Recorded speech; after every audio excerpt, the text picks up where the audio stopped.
a not-so-polite saying about teaching music and music teachers that goes like this: if you can, play. If you can't, teach. That is what jazz legend Ellis Marsalis once said to a Detroit drummer who was considering becoming a music teacher. I'm talking about drummer, educator, producer, and band leader Clarence Penn. Fortunately, Clarence did not take it to heart, eventually acquiring a master's in music education from Rutgers University. It was also to the benefit of future musicians who became Clarence's students. Hi, I'm Steve Browngen, and this is Strictly Jazz Sounds, your podcast for a conversation about all things jazz. In this episode, the first one in this season, I spend time with University of Southern California assistant professor at the Thornton School of Music, Clarence Penn. His resume more so lays out his career as a jazz musician than a teacher of percussion instruments, performing with Ellis and Wynton Marsalis, Maria Schneider, Stanley Clarke, Betty Carter, Christian Sands, Lakeisha Benjamin, Dee Dee Bridgewater, and Kurt Elling, among many other highly accomplished musicians. His career is impressive, yes, but what has captivated me more is his deep devotion to good, sound music instruction, steeped in teaching to the whole person. Clarence began playing music at an early age, thinking he would pursue classical music, but then his life took a sudden change in high school when he met NEA jazz master, trumpeter, and artistic director of jazz at Lincoln Center, Wynton Marsalis.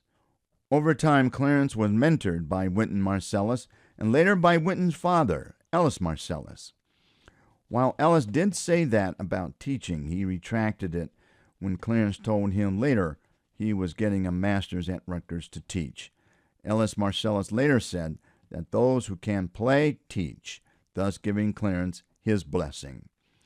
Clarence Penn brings passion for jazz and his commitment to the music to every music instructional setting he finds himself in.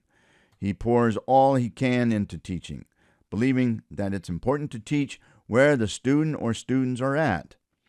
In our conversation, Clarence spells out his beliefs and teaching methods that lays out high expectations on his students, but also feels that every instructional session is a learning opportunity for both him and the student. In this episode, we'll listen to 3 tracks of music thanks to Origin Records. 2 will come from Clarence Penn's latest project, Behind the Voice, which was released in 2024.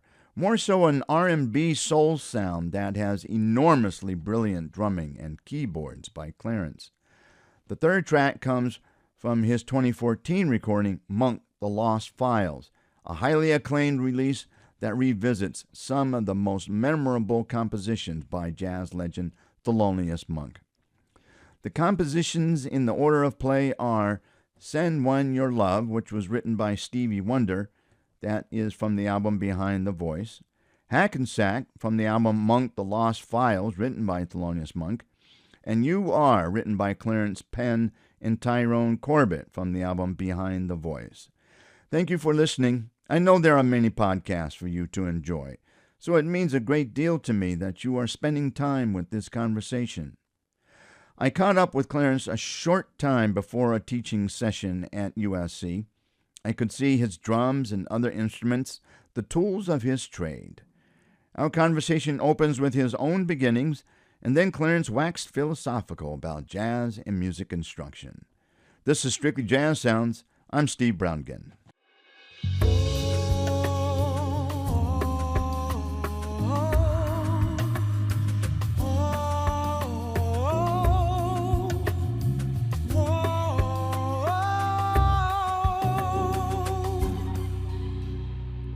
Send her your love with a dozen roses. Make sure that she knows it. With a flower from your heart. Show him your love. Don't hold back your feelings. You don't need a reason. Straight from the heart.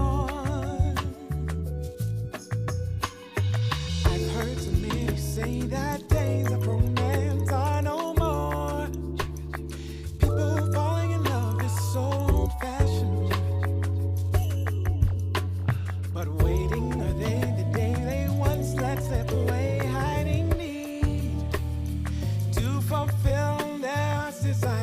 your love's passion.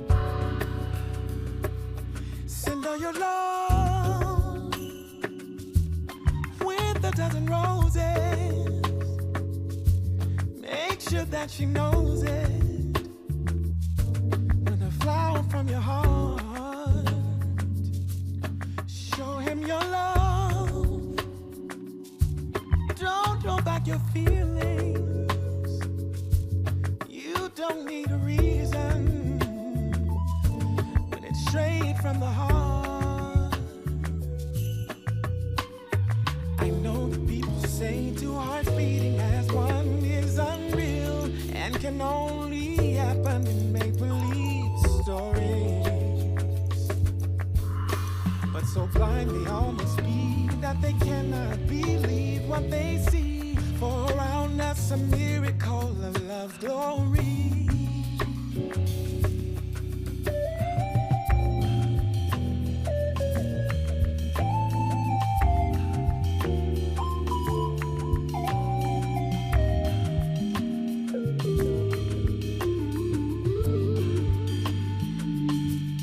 Show him your love.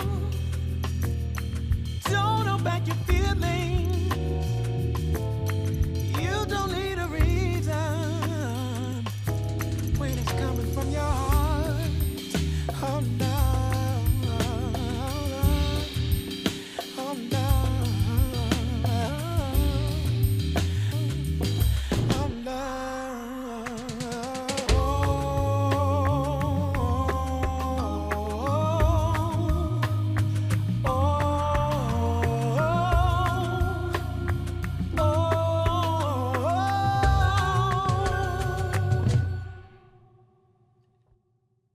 I got into music or just the drum set playing from a neighbor who lived across the street from me, a guy by the name of Ricky Hudson. He was a great drummer. And when I was in elementary school, I would hear him practicing every day, and that just caught my attention, and I would go and listen under his window as much as I could. That brought me to drum set. Let me see, from drum set, I started messing around with drum set, then I was turned on to classical percussion because I really wanted to try to be in an orchestra. I wanted to be a timpanist. And then that took me up until about 10th grade of high school. That's when I met Wynton and Marsalis.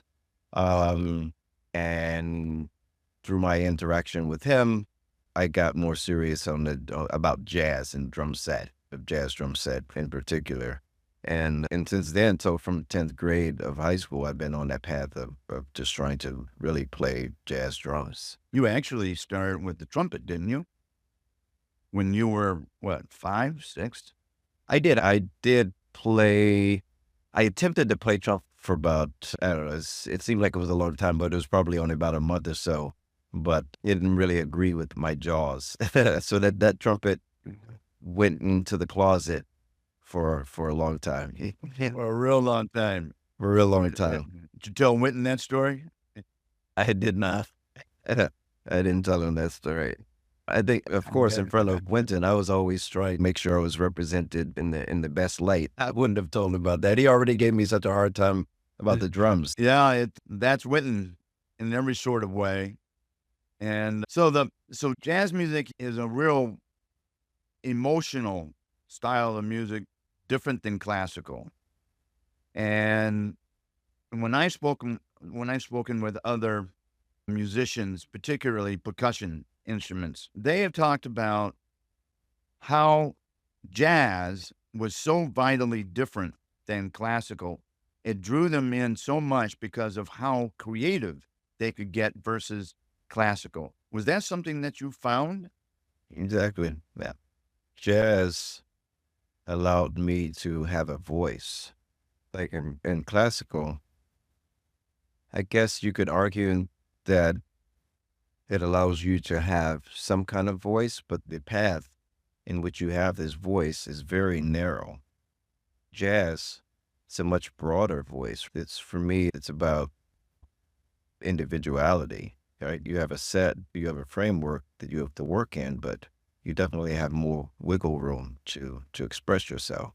And that's what I love about jazz, even to this day, how, and jazz, the meaning has changed, or the definition of jazz, I should say, it has changed, where I guess it invites a lot more funk, a lot more R&B, a lot more whatever. But the thing about jazz that's great is that I think it's like open arms to all different styles or genres. As long as you can do it, this is my opinion, but as long as you can do it with respect and compassion toward the other musicians, and still honoring the premise of what jazz is, then I think you can bring the influences of funk or reggae or pop or something like that. For me, it's when you try to just only do that with not really honoring the legacy of jazz, then it sounds different. The intention is different. Yeah, I was really interested in hearing you talk about that in, I think it was at least one other interview that you did, where you're talking about the definition of jazz, that the music before jazz was defined more strictly versus today. I think that's what you're trying to say, is that it includes more. Today, the world is bigger, but it's smaller in that there's so many types of music that you can get your ears on in 2 seconds. Just go to the internet and type in whatever, and you can hear what they play in this part of Africa or Switzerland or Germany or France or whatever thing that the jazz musicians of today are using that, but they are using the music that they're hearing today, the music.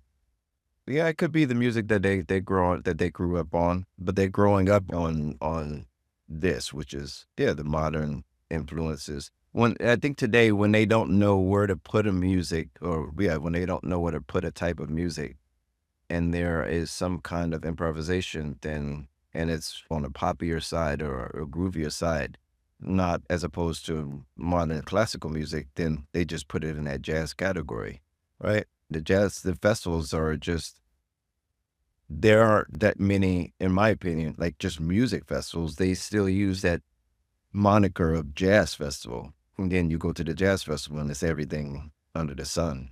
And that's a good way to put it. That's right. And it drives me nuts. But I don't know why they won't change that. Maybe this is just something that they, I think by them using the word jazz, it brings some kind of integrity to what they're doing instead of just like music. Then people are like, what do you mean just a music festival? They're like, oh, it's jazz. And then, because some people think, oh, jazz is this elite thing, or jazz is this thing, this mysterious thing. Like maybe people from the early white Americans like, oh, jazz, what is this? What are they playing? So let's go check this out. Oh, you got to come hear that. So maybe this jazz festival moniker, I'm quite sure it's a holdover from before. But I think we would do better if we could, like Nicholas Payton, he has a problem with the word jazz. So there's a whole thing going down that rabbit hole. Dizzy and Duke, I think they just consider themselves musicians and they played music there, right? Duke says there's good music and there's bad music. Yeah, I'd have loved that. In their day, it was popular music.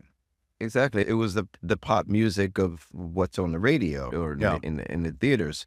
And then, so you can argue what musicians are playing today is what they're hearing, not necessarily on the radio, but on Spotify or Apple Music. The thing for me that I like about jazz and the idea of being a jazz musician just elevated me as a person. It just made me want to be better. It just made me want to explore. It made me want to question. It made me want to be the best musician I could be. It gave me a sense of purpose. So that's why I really embraced the idea of being a jazz musician. When I met Wynton when I was 14, I hadn't at that point really paid attention to a young Black person, or I hadn't seen a young Black person articulate, dressed well, had a very strong sense of self, could debate, could argue his thoughts and his opinions.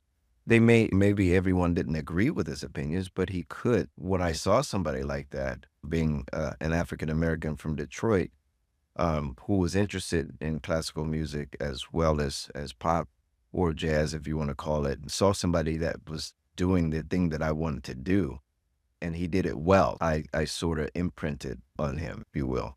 Yeah. The Marsalis family clearly has played a very large role in your life. In many lives, actually. Easily half the musicians that are in my generation that are doing this on a certain level were touched and influenced by Wynton at some point. And Ellis, Branford.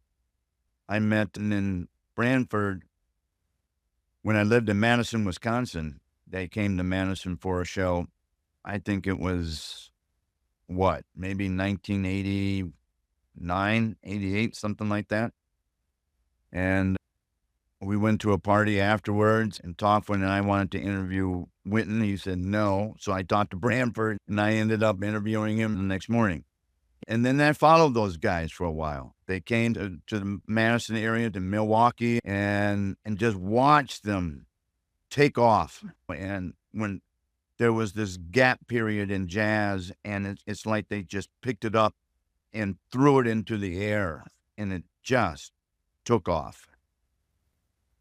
Yeah, it's timing. I don't know. We're in the audition process here at USC, and I was listening to one of the students, prospective students, speak, and he was just saying, this is a high school student. He just said, like, he thinks jazz is dying, and he wants to be a part of this movement to keep it around, to keep it at the forefront. I mean, you could say that jazz wasn't necessarily at the top or the notoriety in the 80s when Wynton, before he got the mic, it's weird to say he saved it, but he definitely brought an awareness back to it.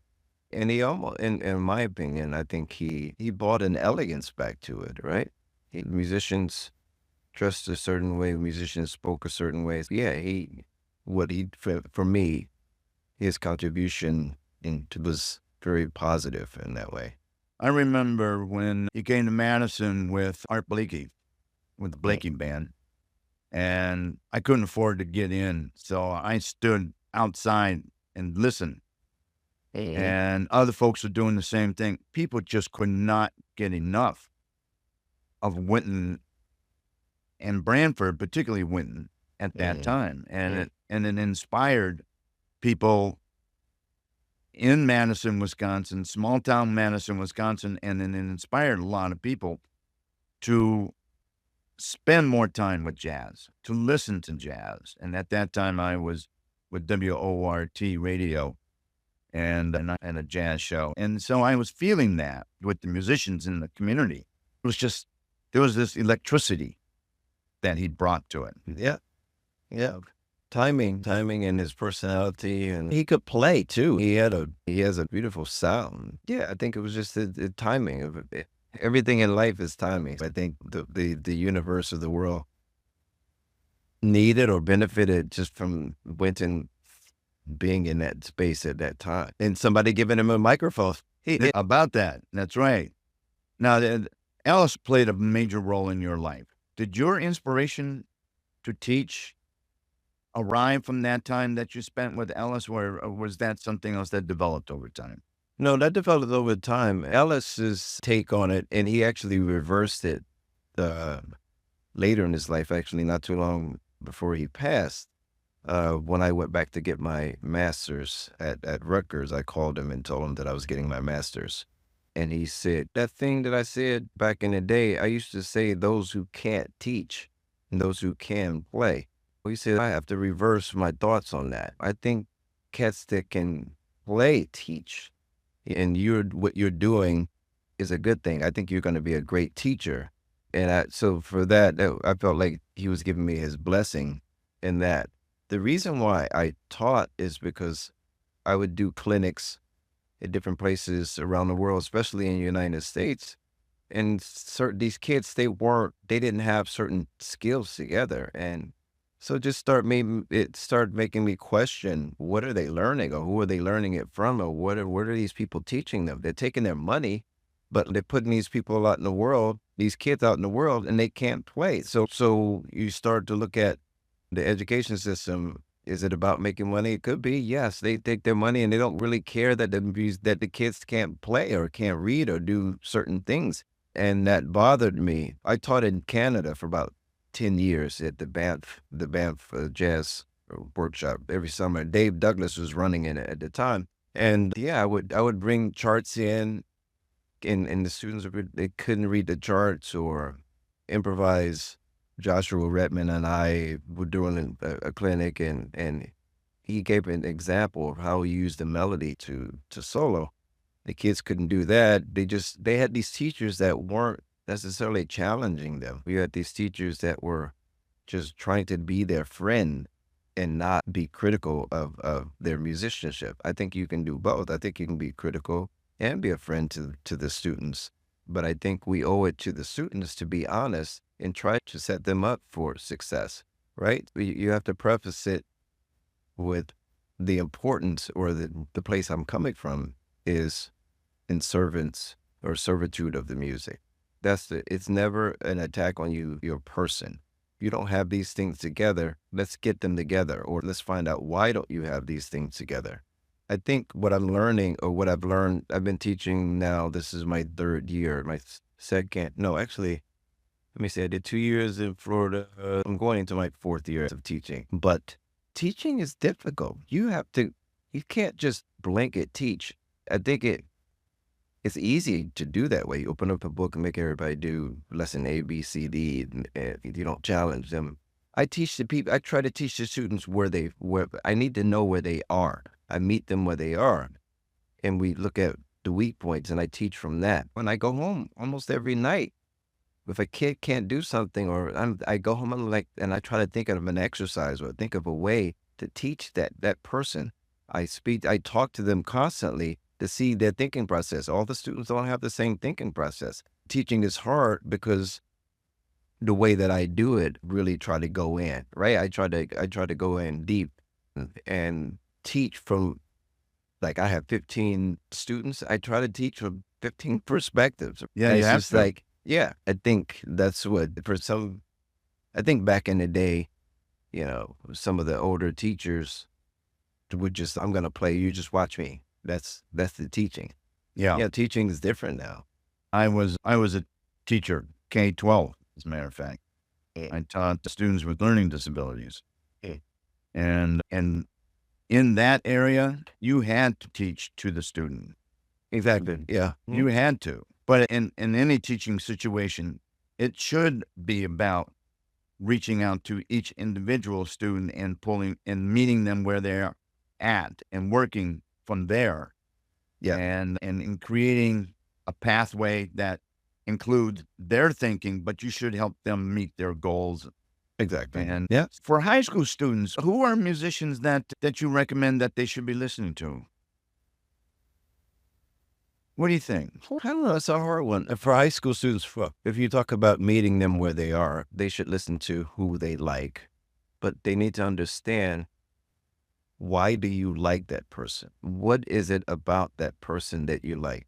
And it can't be on a surface level of just because they're bad, or it just is great. No, why is it great? What is it about them? So you make them go deep as they can. You don't want to not let them be where they naturally would be, which is listen to who all the young people are listening to today. So whoever they listen to, that's fine. But you have to understand, I want them to understand why they like that person, and try to get into, not necessarily sounding like that person, but try to get into thinking like that person. That leads me to, if they're in high school, obviously you want to go back as far as you can. If you like Train, then you're going to go back and see who Train was into. If you like Bird, you want to go back and see who Bird was into. I think for high school students, Miles Davis is an excellent person to listen to. Why? In my opinion, Miles always had a lot of space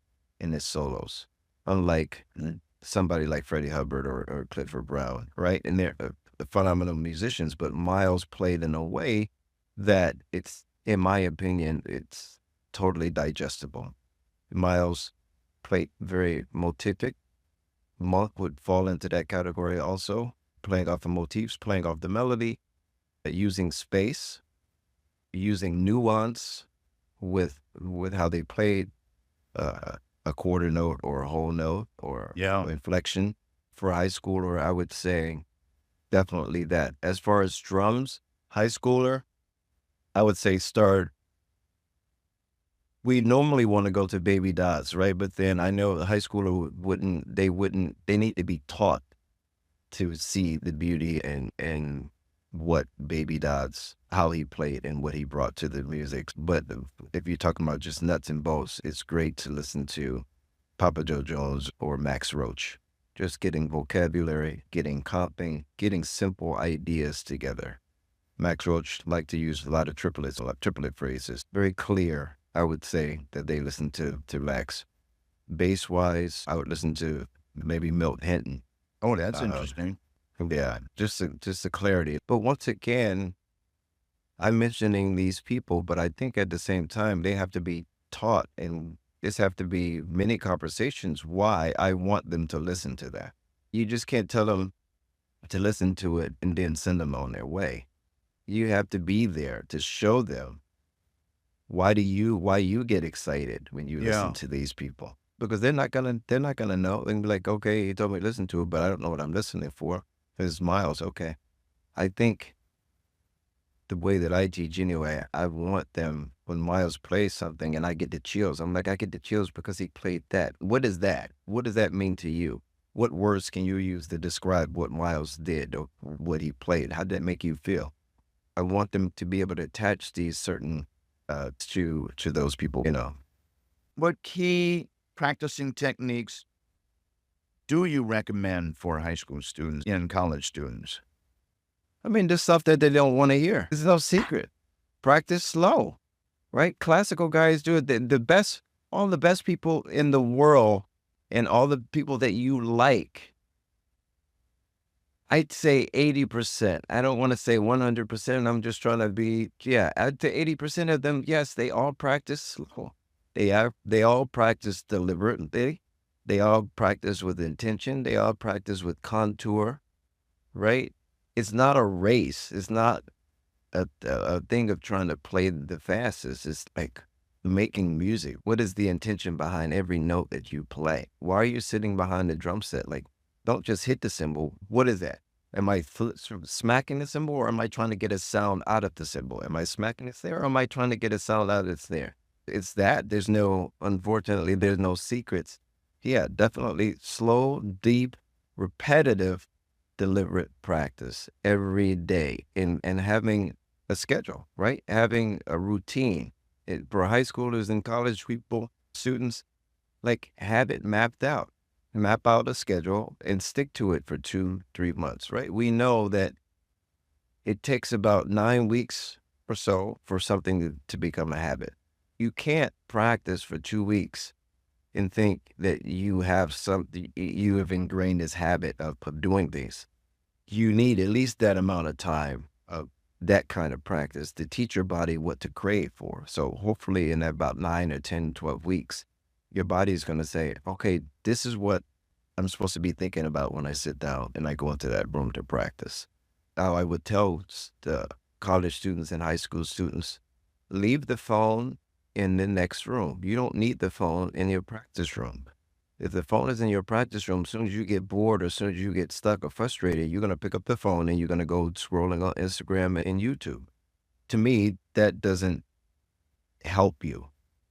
What you can do is take breaks. Often you can take breaks, whereas if you're concentrating really hard and you do that for a certain amount, say half an hour, and then take a 10-minute walk. Just take a 10-minute walk, not a 10-minute scroll on YouTube, but just take a 10-minute walk and try to let what you were doing in that practice room try to seep in. Try to think about what just happened. Yeah, so that's what I would mention to high schoolers and college students about practice. You're a hard teacher. Think Oh, so. you're hard. How's that hard? How's that hard?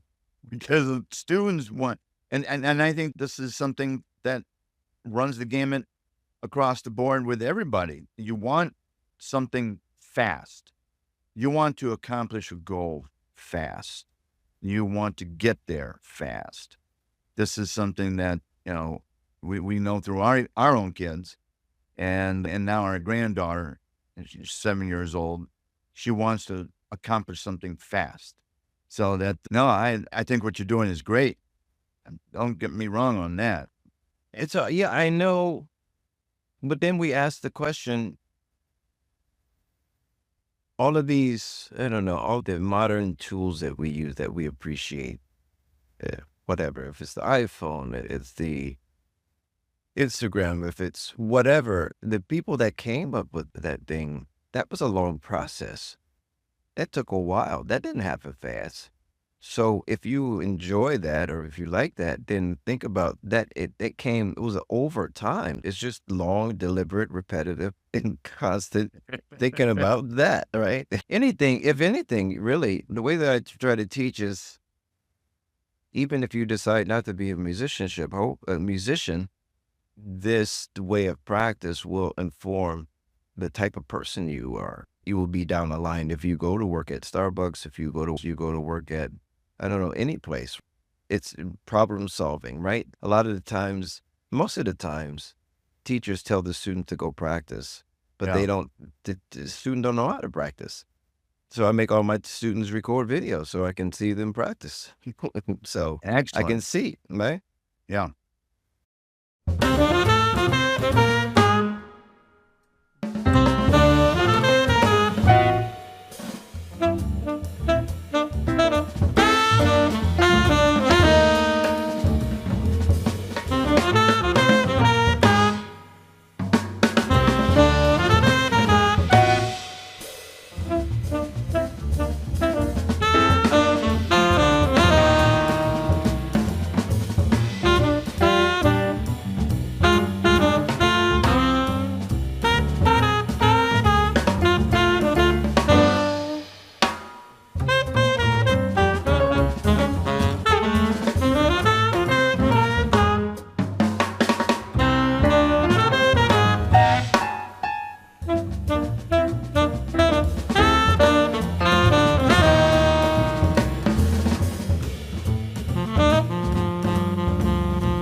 Another aspect of education that I have come across.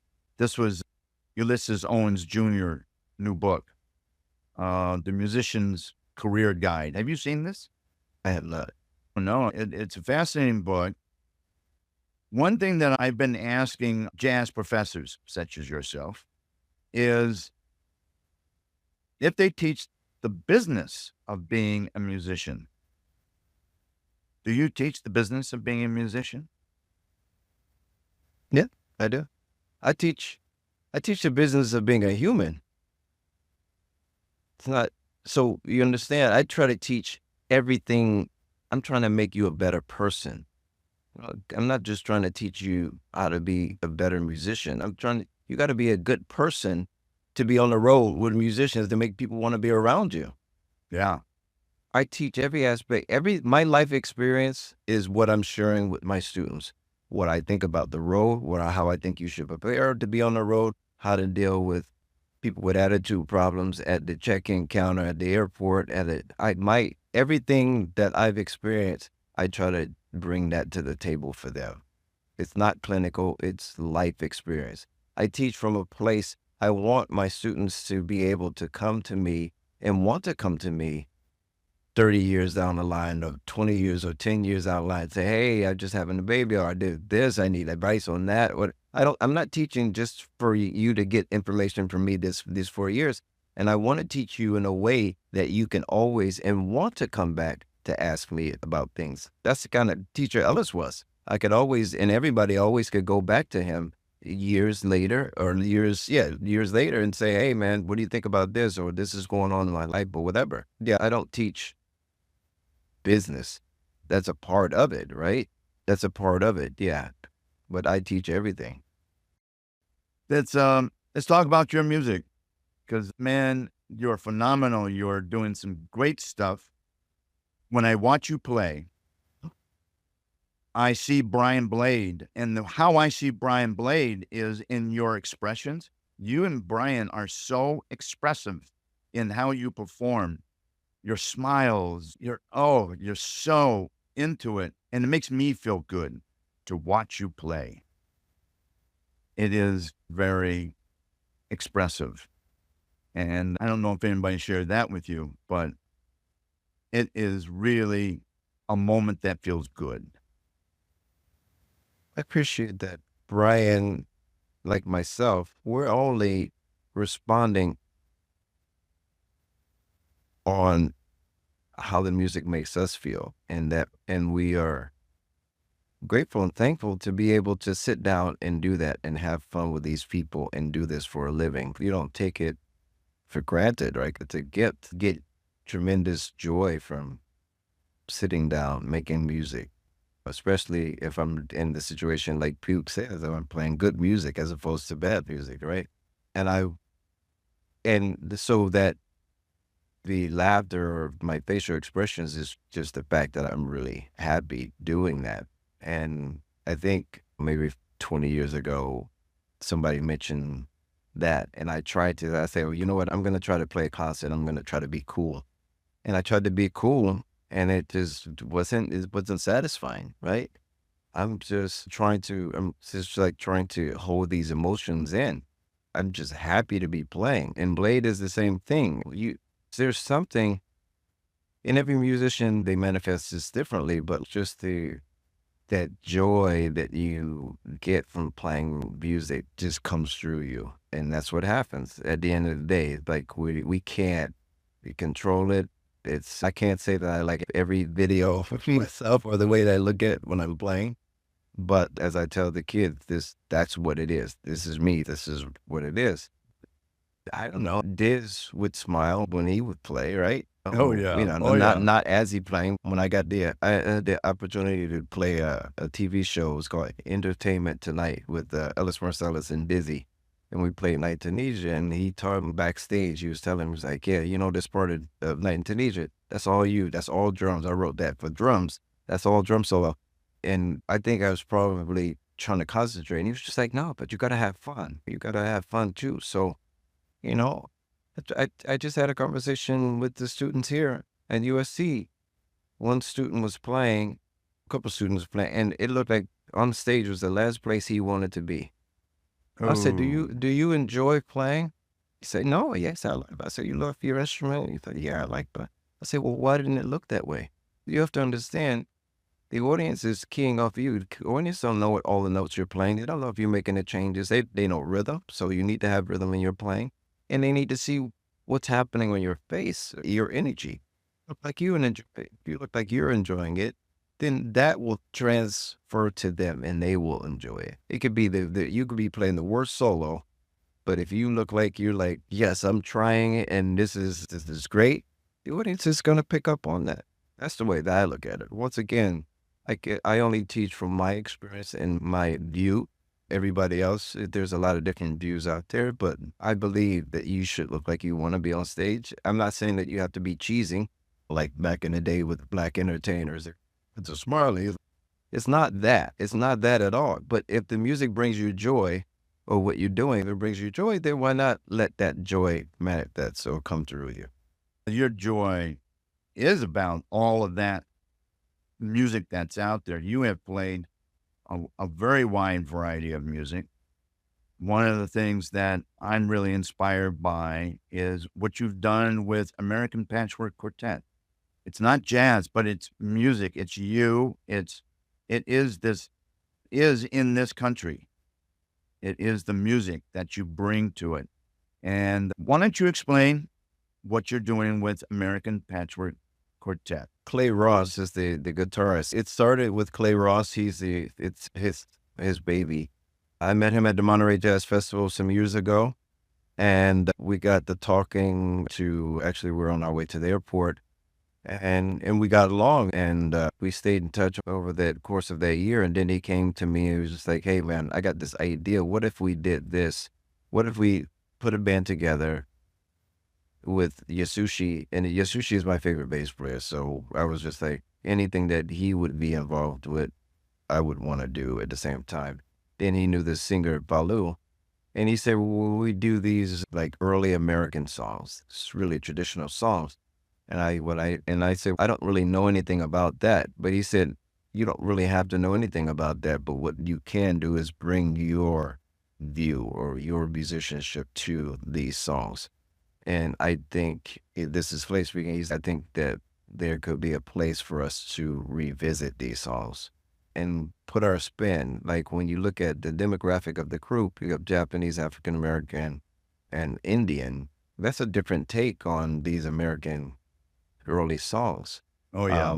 And so we got together and started rehearsing. And soon as we put the idea out there in the universe that this is a group and this is what our mission is, man, we started working right away. I don't know if it was, maybe once again, it's timing, right? The stuff that was going on right before COVID, whatever was George Floyd, all that stuff was going on. And the theaters were like, you know what, this just sounds like something we like to book. Because all of those songs that we're doing here, they're white songs, right? They're English and early German. Or so, it wasn't, the African people weren't contributing to that canon. To have somebody, very Falu's India, and my approach from African American, like I'm trying to bring a rhythmic foundation to these songs without destroying the original idea of what the song was about. Anyway, from the beginning, she's just rock solid. And then Clay, he has a Brazilian influence. He has the country influence he's from North Carolina. Yeah. So it's like a gumbo. We're bringing all of this stuff to the table, and it's really what America is supposed to be about, right? It's supposed to be about this melting pot, right? Why not show that melting pot in the music, that aspect of the melting pot? What is a melting pot? It's like all these elements of everything, right? We're not trying to play folk music for the sake of just playing folk music. We're trying to play folk music through the lens of the individuality of the band. Yeah. Yeah. Yasushi is one of my favorites. And he's one of the episodes. Good. Yeah, no, that's my man. Yeah. The latest album that you've done under your name, Behind the Voice, that's a real broad range. How would you define this album? It's a hard one. I mean, I define it as music, but it's just me recognizing and paying homage to great drummers slash musicians. Every song on that record, it was either composed by a drummer, written by somebody who played drums that people didn't know perhaps that they played drums. Prince played drums on there. Stevie Wonder played drums, right? I'm not sure if the general public knows that. I just really wanted to highlight these drummers. Dave Grohl from the Foo Fighters, he's a front man. He's usually with a guitar in front of him. He's the original drummer for Nirvana. So, and it was just a project. I like that music, but once again, if I'm going to arrange or if I'm going to arrange a song, I'm trying to keep the integrity of stuff. If you think about the melodies of all these songs, the melody stays the same. What I do is change the foundation. I change what's happening under. I like that type of music. It wasn't me trying to do something that was foreign to me. I grew up on R&B. I grew up on pop. I grew up on folk. So that's what that record is. Yeah.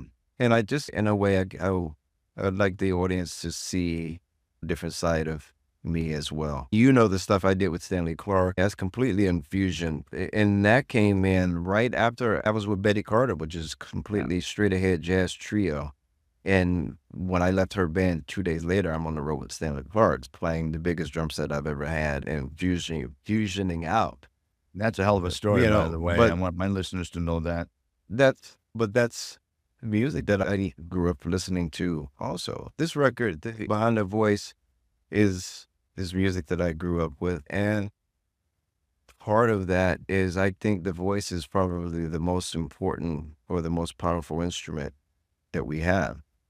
Right? Anytime somebody gets a mic, and you put a mic up to their mouth, that's the most important person in the room because everybody's looking to see what they have to say, right? So behind the voice, I'm thinking that these guys, every tune that I did on the record, those guys were singing, if I'm not mistaken. And I'm thinking behind that voice is a good drummer, right? It's like that thing of that play on words. Behind every good band is a woman, right? So it's like that, right? You gotta have a good drummer and a band to make that band successful, I think.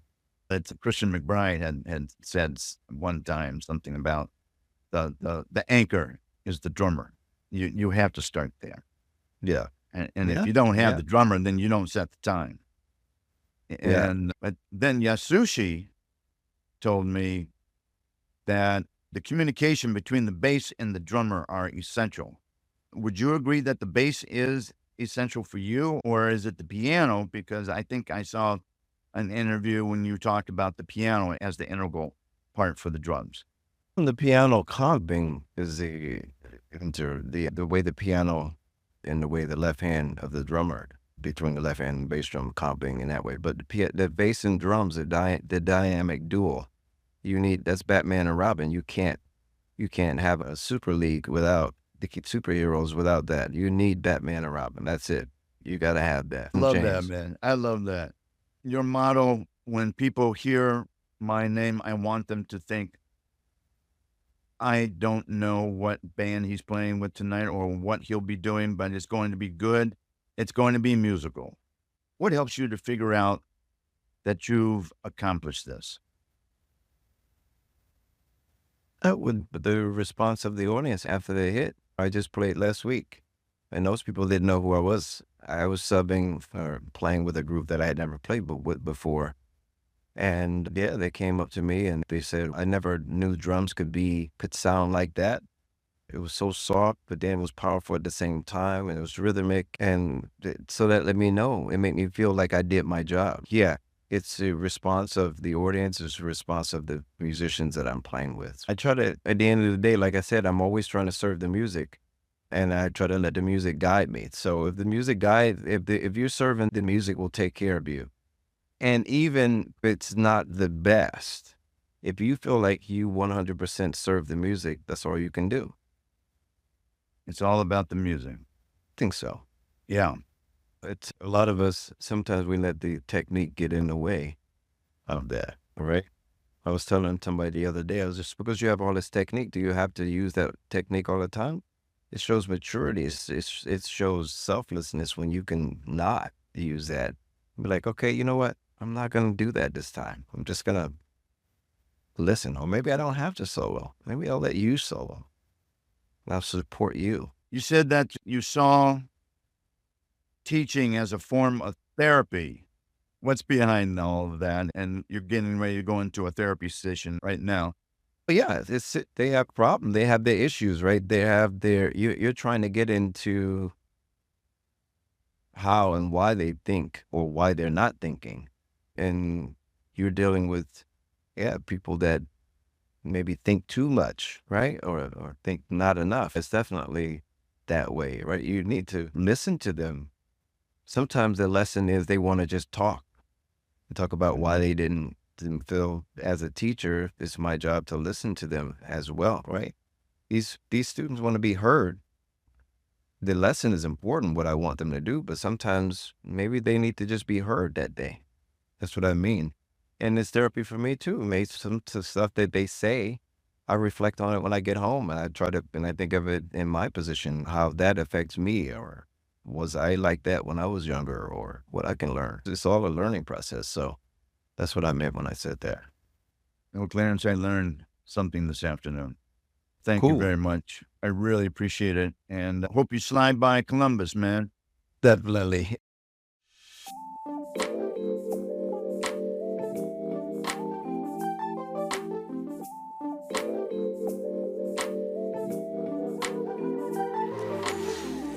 You're the thing that's running through my head. You're the one who makes me not afraid. You're my peace of mind when all else fails. I wanna feel it every day. Forever wanna feel this way. Never want you close the door. I wanna give you so much more. So much more. Gonna show you what you mean to me. Show you what you mean to me. Come closer, then you'll see. Come close. Just what our love could be. Open up your heart and we'll fly free. You are the reason that I feel this. You're the reason. You are the thing that makes me feel complete. You are the reason I keep You're the reason I keep coming back. You are everything I want. You're the thing that keeps me up all night. You're the words of every song I write. In my eyes, you're simply so divine. I wanna feel you every day. Forever wanna feel this way. Never want you close the door. I wanna give you so much more. Gonna show you what you mean to me. What you mean to me. Come closer, then you'll see. Come close. Just what our love could be. I'll take you to a place so let's see. Oh, you are the reason that I feel this. Oh, you are the thing that makes me feel complete. You are the reason I keep coming back. You are my everything I want. I feel I can conquer the world when I'm in your arms. Just let me find a place in your heart. With me, you can do no wrong. You are the reason that I feel this. You're the reason. You are the thing that makes me feel complete. You are the reason I keep coming back. You are.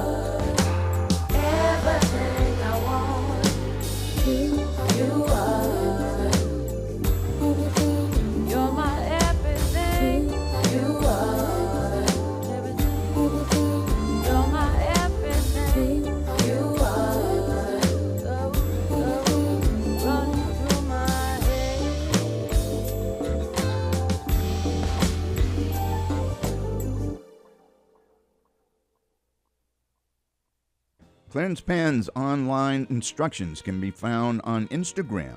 Just go to Instagram.com/Clarence Penn. Also, Clarence, along with his bandmates in the American Patchwork Quartet, are up for a Grammy for their first album released in 2024. Grammys are scheduled for Sunday, February 2nd in Los Angeles, California. Thanks to Clarence Penn for this incredible conversation. I said I learned something, and I meant it. And thanks to Origin Records for allowing use of music from their Clarence Penn catalog. The theme music is by Johannes Wallman from his composition McCoy, which can be found on his album Precarious Towers. The New York City Winter Jazz Festival is about here. It's January 9th through the 15th, so go online for more information about this great music opportunity. Support live jazz wherever you are. Subscribe. If you do, you become one of the first to receive new episodes, photos, and even end-of-the-year music rankings, which you can find right now on my website. Thanks for listening to Strictly Jazz Sounds, your place for conversations about all things jazz. I'm Steve Browngen.